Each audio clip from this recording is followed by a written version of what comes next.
Security is a basic thing. It's a basic need. And when there's no security, we cannot even talk about development.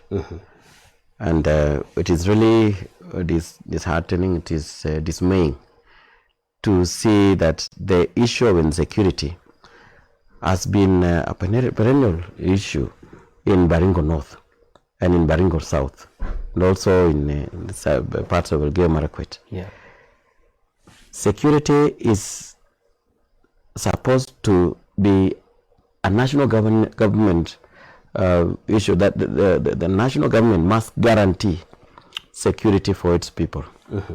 One, my heart goes out to the people who have been affected for years. In Baringo North, Baringo South, and even Elgeyo Marakwet, we feel it. The people of Yatia and other parts which have been affected by insecurity, their lives have been, they have gone through tough times, where they just have to move their property, their cattle is stolen, and we've lost quite a number of people through this insecurity. And as a leader, number one, we have to be responsible when dealing with this issue of insecurity. I've been telling people, people were, there's huge temptation to politicize the issue of security. So security, it's criminal for one to go and rob people of their cattle. And one thing which, as an MP aspirant, and God willing, I'll be the MP of Baringo North, I will ensure that there are laws that must criminalize banditry in the country. We have Pokot are our neighbors. We have no issue with them, but there are criminal elements among them. And one thing that the laws need to be done is that banditry and robbery with violence have no difference. Should be classified. It should be classified the same way. Yeah. It is no longer a cultural thing. We are in the 21st century. And do you think the law sorts that out the same way, or there's something that needs to be legislated? But it should be legislated.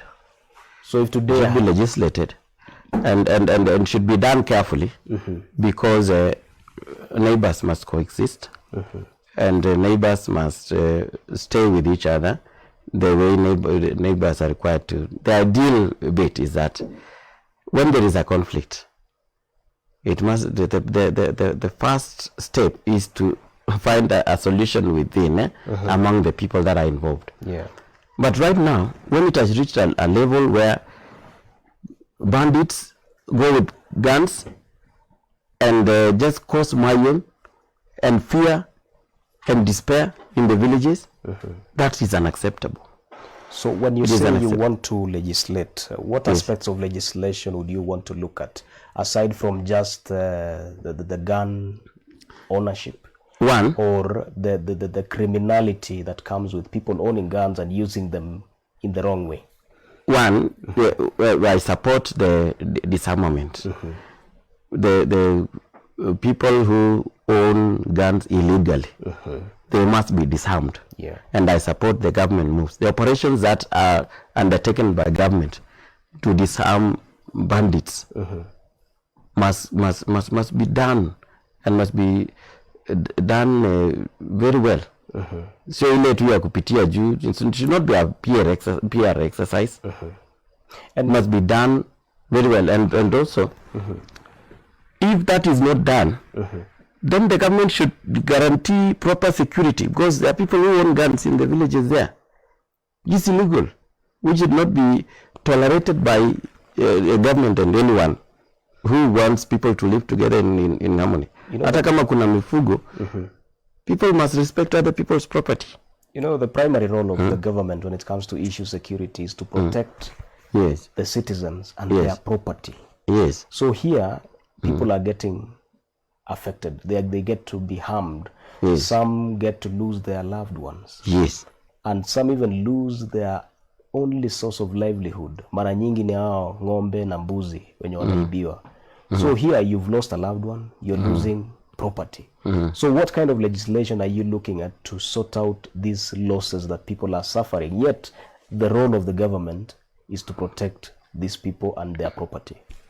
Number one is to, as I said, cattle rustling and banditry must be classified the same way as armed robbery. Number two, the government whose duty is supposed to guarantee security must compensate these people who lose their livestock, who lose their loved ones. You know, you cannot get back another relative or a loved one.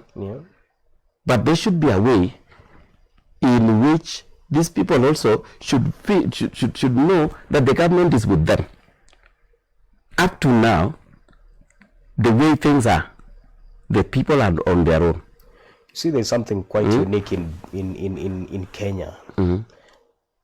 About 6 months ago, the CS for tourism was in Lake Baringo, unveiling a compensation kitty for people who have been harmed by wildlife.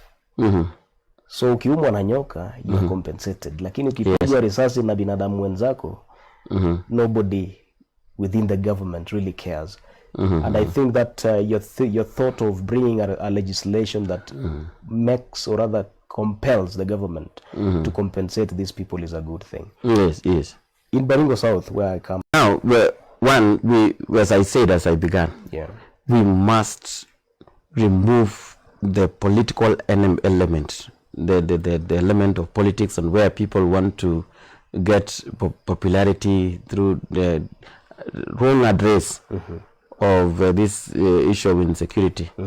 So we must engage in the dialogue. We must also, in our attempts to even become popular, we must not politicize the issue of security. And one thing which I feel must be done is that the people who are vulnerable have been on this side of the Tugen, and it's in Baringo South and in Baringo North. And I feel that these people must be assisted so that they even get home guards. Yes. The KPR, the National Police Service. Yes. Yes, and the government assists them because when a bandit knows that the people they are invading are harmless, they are helpless, then they will just come and have a field day in our home states. So the government must facilitate this, and they must do it fairly. If it's having KPR, the people, every area must be facilitated. They must be given these KPRs. Yes. So if you want peace, you must also prepare. So we must have these people, because these bandits strike at any time. And there must be people who take care of the communities, they take care of the villages. Yeah, and of course that's why we do have police. And it must be provided by the government. Exactly. So I want to say the issue of even asking for pay bill or to do what as no, that is I find that irresponsible. It is a government duty. Yes, because we must have people who are legally allowed, people who are of course allowed by law to use guns. You know, in Kalenjin, there's a saying that that goes, maybe I translated, I don't know if it will make sense. When you have a weapon, if it doesn't, isiposkika, then haitatulia. So for those who are only the military,